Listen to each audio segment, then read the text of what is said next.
weltare ɓiɓɓe fulɓe anɗo diine maɗa fedde heblo sukaɓe africa weltare tv takusan yoni to mbagna to ferella to hayme data to dabbe to dabbana to mbahe to windinga to ñaabina to gurel cooga hijaja tampidaro burguduna atena to lewe ko on takkusan juula ha e nder galle ceerno abou diaba sow to beelel gawdi wuuro naye ko taari ɗum kala ene jeeya e gardidi kabaruji men to leydi mauritanie accident musɗo tinama aseta hanki o sara roso waɗi yimɓe ɗiɗo wasɓe hen pittali men to leydi sénégal dialogue national woni kaldigal hakkude ɓesgu leydi ndi uddinno ɗo kay guila nogas nayi lewru me mayno ndu uddi ha laaɓi fodde sappo e ɗiɗi toɓɓere ɗum woni ko hawra hen to leydi mali ma jaa ha to nokku biyeteɗo dandere so ene tawe nder fande sika so to on ko sebbitiɓe perɓodiri toon e koninkoɓe leydi ndi ɓe hinde fama waɗi mayɓe e barmuɓe to leydi thiada hoorejo jagode leydi thiada waɗi erago faade dendagal leyɗe e joom ngaluji nde mbawata fabadeɓe e ɓeɗo taw ko doga moltude en ummiɓe leydi soudan e oɗo saaha joni tawateɓe ndera leydi hen to leydi guiné konakiri azali asumi kañum woni hoorejo leydi comore ko kanko kadi ardi fedde union africaine omo tawi jillu makko ngu balɗe ɗiɗi taw ko jillu gollal e ndera guiné konakiri to leydi kenya ko walɓoniɓe walla seɓɓitiɓe ɓe hinde cheikh baba mbaɗi janguji mumen ko famdi kala yimɓe jamureɓe mbasi hen pittali men bisimilla moon ketki hotodirte joni joni piren pacciren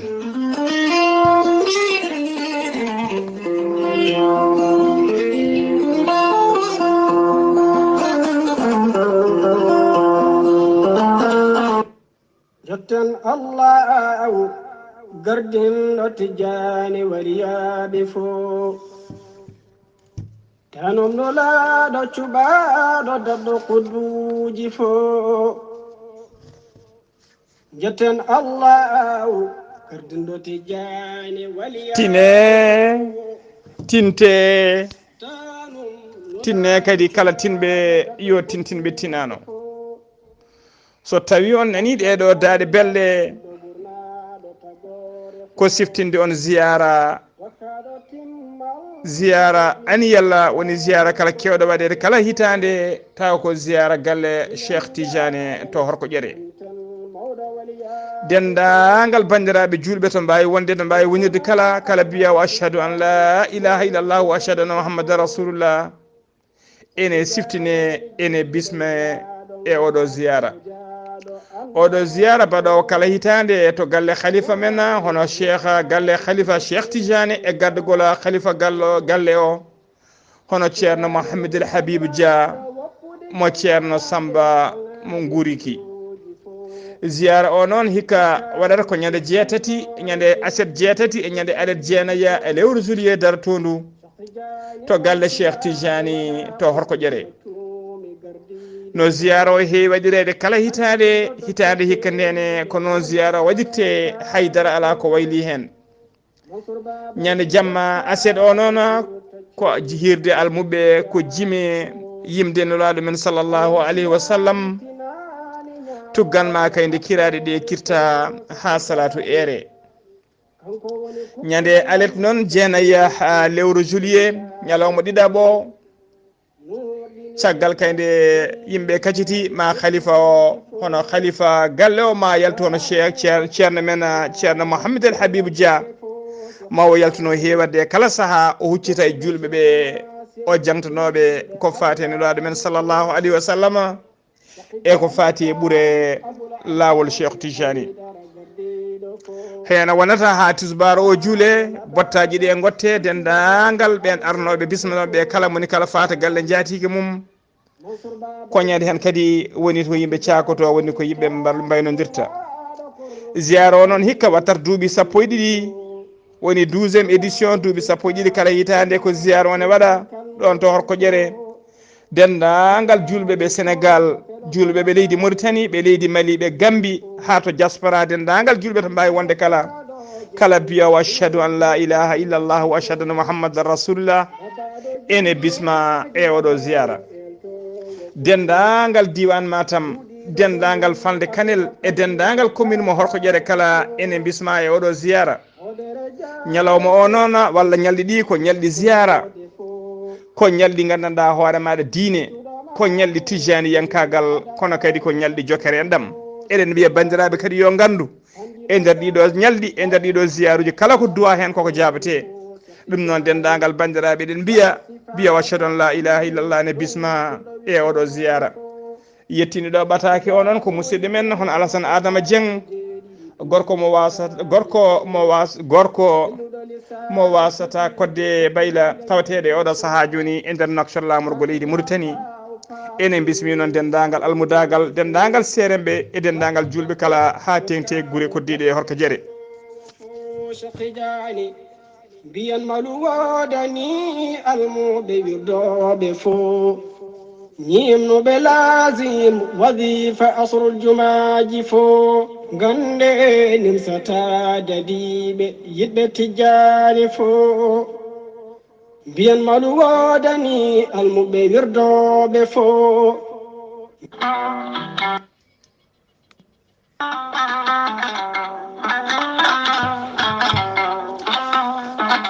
kala rafi mon jiiɗa jomiraɗo o ene jippini kene safra ɗum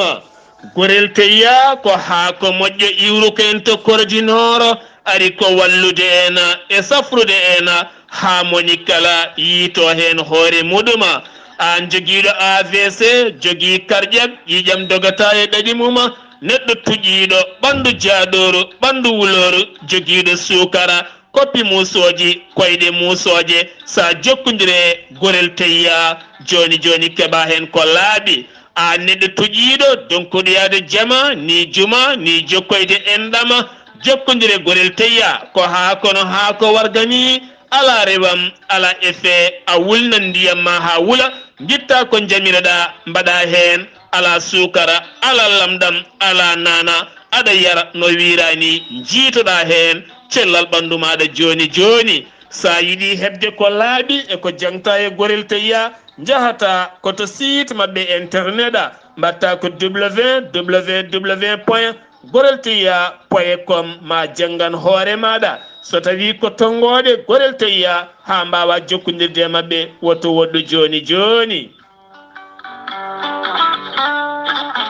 so tawi gonɗa koto leydi Mali Bamako jokkodirta koye Adama Alpha Ba mbatta ko 00223 79 23 74 88 so tawi gonɗa koto Touba jokkodirta koye Moussa Diagne 76 678 72 08 so tawi gonɗa koto Madina Gounas wuuro teddungo jokkodirta koye Amadou Sambalo mbatta ko 78 119 00 65 so tawi gonɗa koto États-Unis de Amérique jokkodirta koye Abou Sow Kawral Fouta Business plus 1 34 77 01 56 77 so tawi gonɗa koto leydi France jokkodirta koye Haruna Gayda 06 50 99 64 43 musidɓe tedduɓe gorel teyya e jeesemen dañen jama kettode kaburuji mon e ɗemngal pulaar Afrique Asie Europe Amérique Moyen-Orient Océanie jaam ñalle moon musidɓe tedduɓe eɗen gone dewo nogas joyiya lewru korse hitande ujunnaje ɗiɗi e nogas tati habruji moon e ɗemgal pulaar e sawta he ko musidɗo moon sehil moon Ghalii Abuu Bah tokkarallagal ha mbawon yiide en to banggue nate ɓosoje ko miñi men sehil men Saydou Abou Bah koto leydi Mauritanie pudorɗen diɗɗal cifti e daari e gardagol Abdoulaye Ndiaye dembamo babaɓe caggal kayde ɓe mbanno jillu mabɓe to ɓanno jillu mabɓe to Nouadhibou lobbude yurmede joni noon tiɗɗal cifti e daari ragani kay koto wuuro men to mbiyeten capital fuutankagal walla mbiyen capital e culture fulɓe toon woni to Mbagne ñande Samba miñum julde woni deuxiéme jour julde taske noon hono fedde cifti e daari nde babaɓe nde fedde cifti e daari nde ñaabina fedde cifti e daari ɗaccon haqqe nde fedde cifti e daari ɗe Mbagne e gardugol hono sokhna Kadiata Ali Dioba wondude funere mum Binta Doro Dioba eɓe ɗamini bismade toon e dendagal maynaɓe kala ɓe bismi toon diɗɗala cifti e daari hono Abdoulaye Ndiaye cifti gardiɗo tiddal cifti e jaaji cifti e daari e musidɗo mum Ghalii Abuu Bah e dendagal diɗɗala ngal kala ɗum noon pulaar heewide ni tan ko yooɗi ala ko en darnam ñande jamma ɗiɗaɓo walla mbiyen ñalawma ɗiɗaɓo julde taske eɗen dokkodiri aadi toon to Mbagna habaruji men ɗemgal pulaar koto leydi Mauritanie ha joni société Somalek woni société kalfinaɗo ko fate kuɓɓam e nder leydi Mauritanie ɓe erima ɗiɗon société ji waɗoɓe golle mumen e kala saaha e nder Nouakchott ha tenti noon ɓen fewnoɓe laabi walla asoɓe kala saaha ene mbaɗa installation ngaji mabɓe nde mbawata e kala saaha dislodirde e mabɓe e gollodirde e mabɓe saabu e kala saaha ko ɓoggi couraji ene keewi tajji hen ina tajgol ɗin ɓoggi couraji noon ene saabo e kala saaha ha tengtinoɗo saaha kala kuppiraji kewɗi e nder Nouakchott lamorgo leydi ndi ko sakkiti noon ko ɓoggi courant tañi sara nokku to ɓe mbiyata Carrefour Nancy e to wiyete Lembra Bot e nder mo qata mo elmina ɗum saabinoma noon haalede kewde couraji mumen kuppi hen ko adi kadi ko adi Sonleg ina ko adi kadi ko ɗum noon leyde kewde kuppine hen courant ko adi kadi ko Sonleg ene ara fewnidde ɗiɗon ɓoggi Somaleg noon yafnima dendagal kilene mum e ɗiɗo kuppiraji mbaɗoji kala saaha yo yimɓeɓe gandu wona tigui e teyede mabɓe wona kadi e saggoji mabɓe Somaleg kadi ene waɗa erago fade ɗina société ji noon ne battata hakkillaji men no fewi saabu kadi tajgol ɗin ɓoggi ene saabo caɗele ene wawi kadi addude hay masuji wonande kay ɓen yahoɓe walla sukaɓe so ɓoggi ɗi taƴi walla kay so ɗi puginima bowala ha joni ko leydi Mauritanie keddoɗen to Nouakchott nden ka e kisal ene teska tigui ene ngakki e nder Nouakchott lamorgo leydi ndi e kala saaha ko yanama walla warama walla biftama joni kadi ko suka debbo goto biteɗo Mariam Samba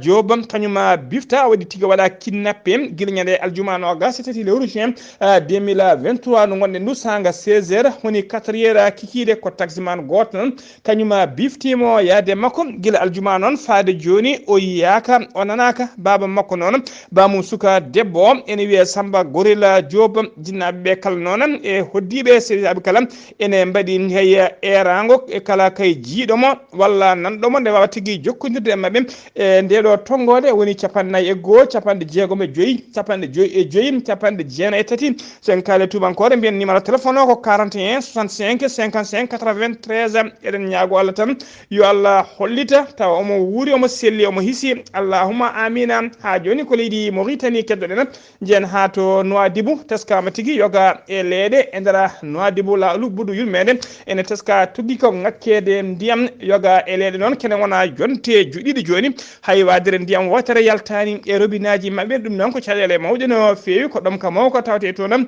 ene teska noon e kala saaha ndiyam ne ngakke nder Nouadhibou ko ɗum saabi ndiyam woni tigui ndiyam robinaji heewi wadde ko jontande kala leeɗe hono conseiller municipal biteɗo el maluma wula Ewbek o waɗi erago noon faade laamu ɗiɗi Mauritanie e faade ɓen halfinaɓe ko faade celal bitegal SNDM halfinaɓe ndiyam nde dartoɗe dole mumen ponno kay beɗen itta Nouadhibou e ɗom ka tawate ha tenti noon e oɗo saaha joni nguleki cattuki gonaki e nder leydi he ha joni ko leydi Mauritanie keddoɗen aseda hanki o tinama accident musɗo waɗi e dow lawol Rosso to PK8 to banggue rewo Rosso ko auto mo hinde Mercedes doganno dogdu fakkinde no fewi kañuma feri charrette on charrette noon ene jolluno yimɓe ɗiɗo baabi gorko goto e debbo goto kamɓe ɗiɗo kala ko hen ɓe mbasi pittali mabɓe oɗo accident noon waɗi tan ko balɗe seeɗa caggal kayde jagogal kalfinaɗo ko fate ya garta woni nder leydi Mauritanie wanno tigui journée ji woni ñalawmaji de sensibilisation ko fati kay e rentade accident ji woni tigui ko fate sécurité routière e nder leydi Mauritanie ha joni kabaruji men ɗemgal pulaar sen ummima to leydi Mauritanie koto leydi Sénégal paɗena jen ha to Dara Jolof legal e bitegal Dara Mbayena ene tawe nder commune mo Dara Jolof ene tawe ngal legal ngal ne tawe e sunare mawde no fewi guila aseta hanki o ko babiraɗo goto mo duuɓi 56 tawi kadi ko ouvrier journalier gollotonoɗo kay e nder carrière goto tawa tigui tawateɗo carrière on tawe to tawe tigui caggal centre sportif de l'international papa Aliou Ndiaye to ɓe mbiyata Jolofa Olympic Club ko kañum tigi wasi fittade mum koye saaha noon o wonno e nder widuru walla mbiyen nder gaska omo nder gaska ko ɗon tigi woyndu omo jogui peel makko omo yaltina channel ko ɗon tigi gaska ka walla widuru ndu mabbi e makko channel arte makko ɗum noon tan waɗi ko aseta hanki o ɗum waɗi ko sanga 13h woni 1h ñalawma teskama noon ma angem woni nokkowel mo société CSE ma ari kay kañum tigi wawi jirguide leydi ndi haɓe mbawi yaltindemo taw o wondani e fittadu makko koni koɓe faabu noon ɓe Linguére ko kañumen tigi gari ƴetti ɗon goski yiɓe nawi ɗum to morgo hôpital Elisabeth Diouf mo dara kanko ouvrier mayɗo o noon mo ɗacci cuddiɗo goto e sukaɓe yonɓe no fewi gendarmerie ɗon udditi hen losgoji men nde mbiyatan nde Allah yurmotomo yaafomo harnamo aljanna kanko e dendagal mayɓe julɓe kala allahumma amina ha joni ko leydi Sénégal keddoɗen e dow lawol bitego route nationale numéro 7 to yaltirde wuro witego makko commune mo Tombouctou e nder département mo Kédougou ko accident musɗo waɗi toon aleta hande o ko auto tigi taw ko auto dispensaire mo Kédougou ko kañuma tati toon waɗi dérapage ha waɗi tallo barigal woni tigi tono debbo goto sage femme kañum e ɓiyum debbo mbasi hen pittali men yimɓe nayo woɗɓe kadi barmi hen barmanɗe musɗo no fewi ha joni ko leydi Sénégal keddoɗen aseta hankino gasenayi lewru korse 2023 Macky Sall horejo gendi Sénégal o heeɓi rapport ko fati tigui e conclusion ko famodira kay e dialogue national puɗɗinoɗo guila ñanen 31 lewru mai hitande ujunnaje ɗiɗi e nogas e tati commission noon commission ngaji jeenayyi tafanoma tawi ina foddin tawa kay ko fodɓe ene wondi fodde kay ene ndendini fodde temedde ɗiɗi e capanɗe jeeɗiɗi recommandation ko ɗeɗo toɓɓe noon sappo e ɗiɗi woni kawrade toɓɓere arwaninde noon ɓe kawri ko fati kay e pourcentage citoyen noon son kala keɓɗo 0,6% walla heeɓi 0,8% des fichiers électoral woni tigui waɗa filet électoral ɗum noon on wayno tigui waɗama validé accord o waɗama validé commission de consultation so tawi ko toɓɓere ɗiɗi ɓiɗe noon koko fati kay e parrainage on parrainage kadi ɓe kolliri parrainage o kala keɓɗo 20% des chefs d'exécutif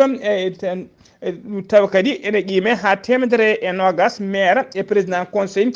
départemental ene wayno jomum parrainage mum jaɓama toɓɓere tataɓire nde noon koko fati e caution ɓe kawri noon ko caution mo candidat kala foti joƴƴinde gam jeeyede kay e mbiri yiɗɓe wonde hoolejo leydi caution noon ɓe kawri tigui ɓurata 30 millions taw ko franc CFA toɓɓere nayaɓiri noon koko fati question droit civique et politique ɗe candidat ji ɓe kawri wonde eɓe modifie eɓe mbayla loi numéro 28 alinéa 3 code électoral ɓe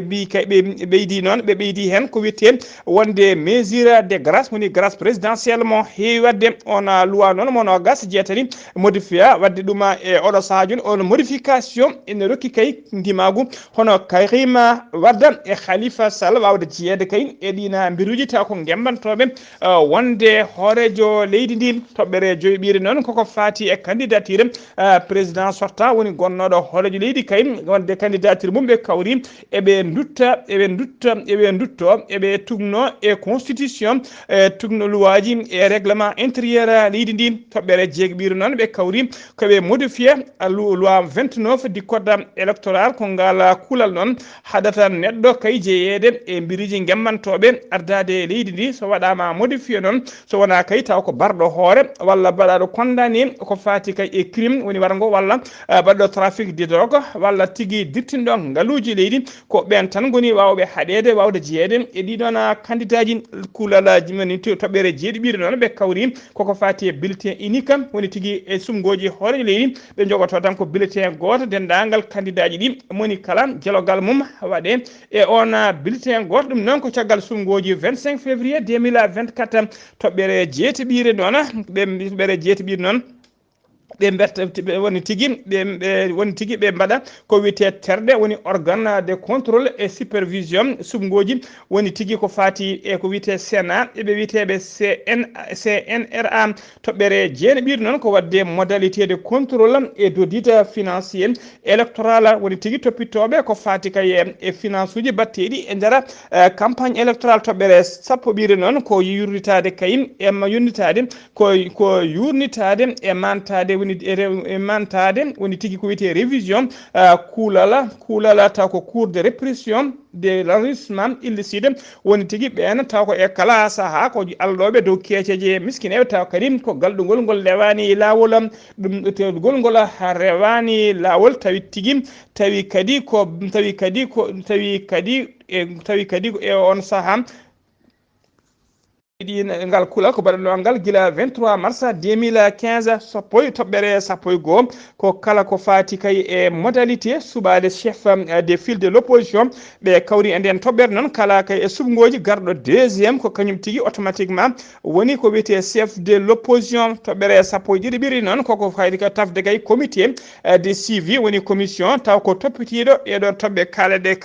ɗo kala on commission tafe tigui ne rewido ɗeɗon toɓɓe haɗe mbawa tigui hormede hano hannitani kabaruji men ɗemngal pulaar to leydi Sénégal ha joni jeena ha to Ziguinchor jabɓuɗen musidɗo men seydi men Amadou Issa Kébé assalamu aleykum wa rahmatullah. Assalamu wa rahmatullahi ta'ala wa barakatuhu. Ghalii Abuu Bah salmitama e dennangal hettoɓe Weltare TV kabaruji gananen ɗo e nder Ziguinchor Abbé Diaby Sène Manga kanko de ko chrétien kanko ardi ɗo ene labbe naaɓe o noddi o yewnino politicien en yoɓe goppu koɓe noddata sukaɓe ɓe ko yo jippo e taliji yo sukaɓe ƴeew koye mumen ƴeeɓa avenir mumen toppito jangɗele mumen e micci mumen mbasa rewde e ɗiɗo politicien ji ko kalata ko ina nana e haqqillaji mabɓe kala e mabɓe jaaɗo ha gagné woni to pirtida ala ko waƴakaɓe ɓe gona e pirdude kala e mabɓe baraɗo kadi pirdi kala e mabɓe jaggaɗo kadi haɗani politicien ji ɗi nana jaaha hajuji men kamɓe eɓana e kasoji jikkiɗa mabɓe ina tampi hande jamma e ñalawma ɗum noon ina wayno noddi kadi imameɓe ɓe yo jaltu e deƴƴire mumen nodda holɗum laamu ngu e politicien ji ɗi yoɓe gaddu jaam e leydi ndi ɓe goppa sukaɓeɓe ndeeƴa ina wayno météo de ɓeti nguleki muɗum ɗo e nder Ziguinchor hanki ɓe mbi Ziguinchor ina wayno dañi 34 nguleki degré Adiyana dañi 34 degré nguleki Cap Skirring dañi 32 degré nguleki Thionky dañi 32 degré nguleki ina wayno Bignona dañi 36 nguleki Pierre Ataba Goudiaby eɗen gandi ko ɗo o jeeya woni ko to e Dakar o ewnima noon holɗum laamu ngu yoɓe goppu Dakar dem dikka ara yoɓe goppu holɗum laana aɗa sito e ka watta dogde ina wayno probléme wanno e Sénégal foof jaam arti yoɓe goppu ɗiɗo autoji gara ɗeɗo laaɗe mbatta humbude e maayo gara ɗo e Ziguinchor saabu 2002 ko ɗum ɗo aduno haare Sénégal fof deeƴi mbatti ruttade e golle mumen oɗo région tan wiyede autoji jahata holɗum laaɗe jahata ɗum ɗo noon so ɓooyi adda ko fitina ɗum noon ewinima laamu ngu yo waw woppude autoji ɗi mbatta e arde laana ka watta arde beele jaam ina ɓeydo wonde ɗo nandirel baɗagal ngal beele ina wawa kontinde jamma e ñalawma Weltare TV musidmen Ahmad Issa Kébé gorko mbot kabaruji ɗo foɗo radio Zik FM jokkondude e Ghalii Abuu Bah yo Allah ko walde jaam. Allahumma amina seydi Kébé sono mima to Ziguinchor koto leydi Mali paɗen to leydi Mali jeen ha to wuuro witego Dandero so ko wuuro tawtego e nder région de Sikasso ñande jamma aset ene weta alata hande nogas joyi lewru korse hitande ujunnaji ɗiɗi e nogas tati sanga 2h du matin e saaha kay toɓo kewgo ndiyam wonno e tobde ko sagataɓe bandiji joguitiɓe seɓɓitiɓe kañumen pelɓodiri e fama woni force armée malienne kuure e condi duki hakkude mabɓe ko juuti kene wona waktu timmuɗo ha bandiji ɗi jatiri ɓawo ene sikka noon ko seɓɓitiɓe jeeyaɓe e katibade masina bila noon taw ko bila mo laamu ngu rokkiri wonde ko militaire goto warama hen militaire uji ɗiɗi waɗɓe mbarminama hen to banggue seɓɓitiɓe noon haysoɓe kalani foti ɓe kolli tigui hewɓe mbarama hen ɓe wat boni ɓe noon jaadi e goskiji waraɓe ɓe goppi goski goti noon caggal mabɓe fama teɓima e mabɓe kadi matériel kewɗo no fewi e nder ɗin matériel keptadi ene tawe hen PM uji tati wondude sappo ina chargeur e obiji sappo walla mbiyana obi goto mo hinde el rakka wondude e téléphone portable e talki walki e gueɗe kewɗe goɗɗe gañiɓe ɓe kala noon nawama to hôpital mo sikaso koto mofti paadena to mofti noon ko sagataɓe joguitiɓe jeeyaɓe caggataɓe joguitiɓe kañumena mbaɗi jangu mumen e gendarmerie territorial ɓe mbari noon hen ɓe mbari gendarme goto ɓe mbarmini kadi gendarme goɗɗo bandiji ɗi noon koɓe tato ɓe gari koya dow moto kamɓe tata kala ɓe goni e dow moto ɓe jogui pételaji mabɓe nden ɓe gari haaɓe cawdi gendarmerie o ko ɗon tigui ɓe gone aynade e kuure tawi ɓe dartaki ɗum wanno ko ñande aljuma ɓennuɗo no gas e tati lewru juin 2023 sanga 22 heures woni 10 heures jamma ha joni ko leydi Mali keddoɗen jen ha to yelimane caggal kaye nde président moɓe mbiyata Toumani Traoré e cukku muɗum biteɗo Bakary Doumbia tawa kadi kañum wonno joguiɗo konngol makko caggal nde ɓe nanga ɓe cokoya to maison d'arrêt hono fedde witende daga kane joɗima joni noon namɗaɗima conférence mabɓe ɓe namdi kay ko yo préfet mo yelimane o hono biteɗo Madi Camara Diawara nde démission ta ha laaɓa e golle muɗum ɓe kolliri noon ko préfet o woni sababu kaye nanggugol ɗiɗon tawa kadi ko responsable uji mabɓe to Bamako ko leader uji mabɓe kañum tigui woni responsable ha ɓeɗon nanga ɓe kolliri noon préfet o kadi ɓe kolliri préfet o nani kadi manqui respect waɗande dendagal population mo yeeli mane kala saabu ko on préfet ko kañum tigui itti kay gonnoɗo wuuro ngo hono biyeteɗo sebbe Sadio Ñakkeli e gueɗe kewɗe goɗɗe ɗe préfet waɗi ɗeɓe jonnani eɗo saaha joni noon ala koɓe namdi so wona préfet o yo démission ha laaɓa kayya e gardigu préfecture o kabaruji men ɗemgal pulaar sen mima to leydi Mali koto leydi Tchad paaɗen to leydi Guinée Conakry paaɗen hoorejo leydi Comore kanko kadi woni hoorejo fedde union africaine hono biyeteɗo Azali Assoumani omo tawi jillu makko jillu balɗe ɗiɗi e nder leydi Guinée Conakry addimo to noon ko yewtidde kay e laamu transition e gardugol colonel Doumbia beele kay leydi ndi ene rutto e l'ordre constitutionnel beele tigui sumgoji ni mbaɗe hen ha tigui laamu ngu arta e juuɗe civil en beele leyɗele ɗe ene mbawa yewtede oɗo saaha joni jowaɗe e fedde seeɗa jowaɗe kadi e gueɗe kewɗe taw ko fedde e union africaine koto leydi Tchad paaɗen hoore jagoɗo leydi Tchad hoorejo leydi jagorɗo leydi Tchad biteɗo Saleh Kebazo Kebzabo o waɗi erago noon faade dendagal leyɗele taw ko leyɗe alɗuɓe o hucciɗo noon erago noon koye ambassadeur uji tawateɗi e nder leydi Tchad gon erago noon ndeɓe paabotoɓe wawde kay wallidde ɓen taw ko doga moltu hen ummiɓe kay leydi Soudan e oɗo saaha joni ene molti to leydi Tchad to funnague leydi Tchad noon teskama ujunnaje temedde nayyi ujunere taw ko doga moltu hen Soudan eɓe oɗo saaha joni ene tawi on banggue to leydi Tchad koto leydi Kenya cakkitoɗen kabaruji men to leydi Kenya noon ko waɗa boniɓe seɓɓitiɓe ɓe hinde shabab kañumen tigui mbaɗi janguji mumen e guure ɗiɗi tawateɗe ɗo funnague leydi ndi yimɓe joyo jambureɓe woni civil en mbasi hen pittali men hewɓe kadi ɓe coppiɗo men coppanɗe musɗe no fewi gañanɗe musɗe ɗiɗon janguji noon wanno ko asata hanki o ko seɓɓitiɓe noon ɓe hinde shabab kañumen jeeti nguɗon ɗiɗon janguji musidɓe tedduɓe gasi ha laaɓi ceeram ko ɗum ɗo wonno komin tonganno on kabaruji men ɗemgal pulaar e sawta he ko musidɗo mon sehil mon Ghalii Abuu Bah to karallagal ha mbawon yiide en to banggue YouTube ko miñumen sehil men Saydou Abou Bah tawi koto Ziguinchor ko Amadou Saga Kébé ketki malaki jaam yo jaam Allah jogomi jogo on